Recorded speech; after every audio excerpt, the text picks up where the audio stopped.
So how exactly does a government balance deeply held cultural traditions with modern animal welfare laws? I mean, it's a really delicate tightrope walk. That's exactly what we're diving into today, unpacking a single legal document that tries to find that balance by laying out the official rules for when, how, and if animals can be used in sacred rituals. And here it is. This is Administrative Order number 25 from back in 2007. What this document really tries to do is apply the country's Animal Welfare Act to a super specific situation, rituals practiced by indigenous communities. It's basically the government's official attempt to write down the rules, respecting tradition while at the same time preventing cruelty. And this slide, wow, it really lays out the central conflict, doesn't it? On one hand, you have the government's clear responsibility to protect animals. But on the other hand, you have a constitutional duty to respect the rights and practices of indigenous peoples. And this order? It's sitting right in the middle of that tug of war, trying to carve out some common ground. So here's what we've got on tap.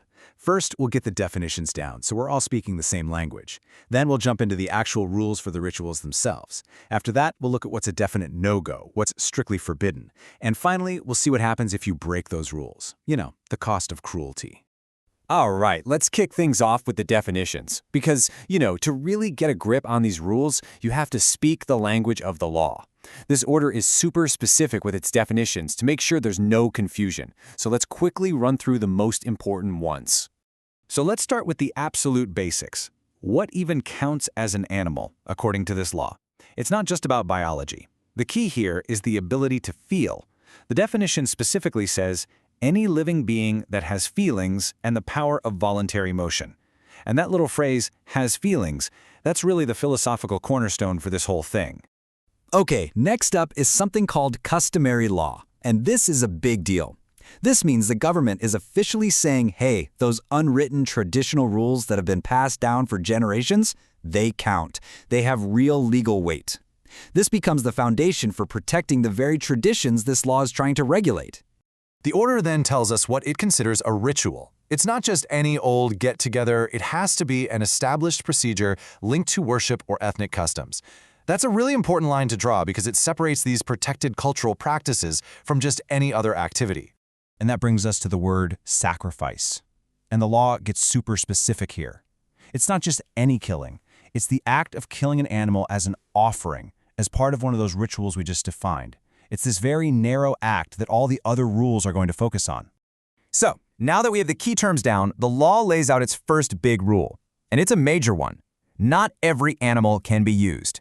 Basically, it gives a very specific list of approved animals: cattle, pigs, goats, even deer and crocodiles.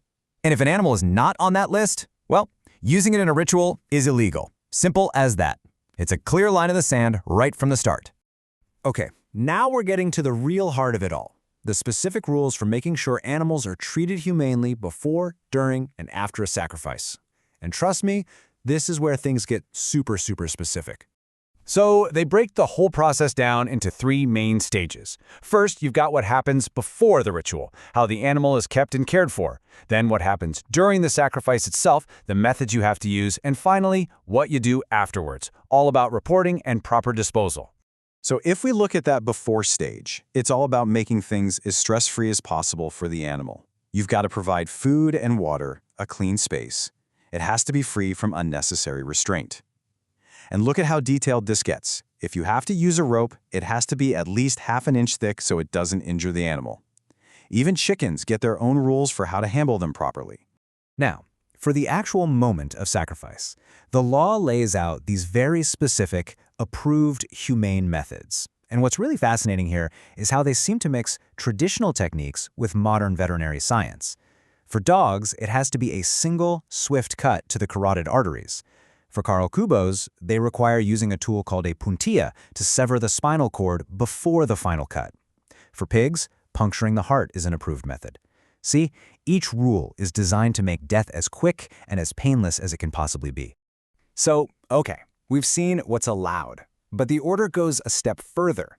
It doesn't just give suggestions. It draws a very clear line in the sand about what is absolutely forbidden, what crosses over into outright cruelty. And I mean, just look at this list. It's pretty direct and leaves no room for interpretation. Things like burning an animal alive, beating it, using wire muzzles, or any other painful or slow procedures are completely illegal.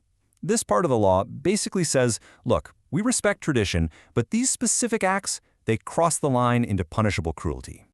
But, rules are just words on paper without consequences. So what happens if somebody just ignores all this and does one of those forbidden things anyway? Well, let's talk about the cost of cruelty. Yeah, these are not just friendly suggestions. They are the law. And as you can see right here from Section 8 of the actual document, the penalties are spelled out clear as day. It says anyone who commits one of these prohibited acts shall be punished when they're convicted. So what kind of punishment are we talking about? First off, you could be facing actual jail time. The sentence is anywhere from 6 months all the way up to 2 years behind bars. And on top of jail time, or maybe instead of it, there are fines. We're talking between 1,000 and 5,000 pesos. Now, those numbers might not sound like a ton, but in many of these communities, that is a really significant amount of money. And to top it all off, the law builds in a whole system of accountability. First, you can't sell the meat from a ritual animal. That closes a huge loophole, right? So people can't just pretend it's a ritual to run an illegal slaughterhouse. Then, tribal leaders actually have to file a report with the local government. And on top of that, local vets have to send in their own reports every quarter. It creates this whole paper trail to make sure people are following the rules. And all of this really brings us to the big final question, doesn't it? This whole document is one big attempt to find an answer, trying to weave together scientific standards with a deep respect for tradition. It just goes to show you that defining what's humane isn't always so black and white. It's often a conversation, right? A negotiation between the past and the present. It really makes you wonder, can we ever have one universal standard for this, or will it always depend on who you ask?